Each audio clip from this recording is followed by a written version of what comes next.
ọ̀rẹ́ mi rèé. Káàárọ̀ ọ̀rẹ́ mi, gbogbo ilé ńkọ́? Olúwa ṣeun, Olúwa ṣeun.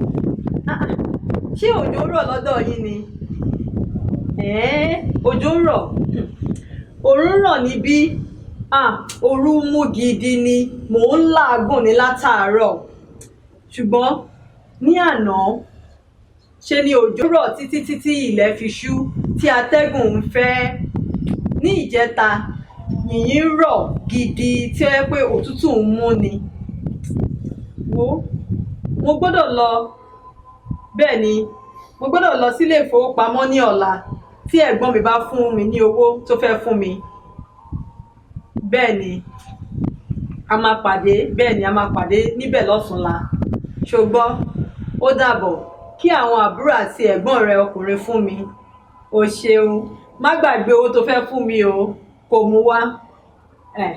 Èmi náà rántí, màá gbé àpamọ́wọ́ tí mo fẹ́ fún ìwọ náà. Ó dáa, o ṣeun, ó dàbọ̀ o.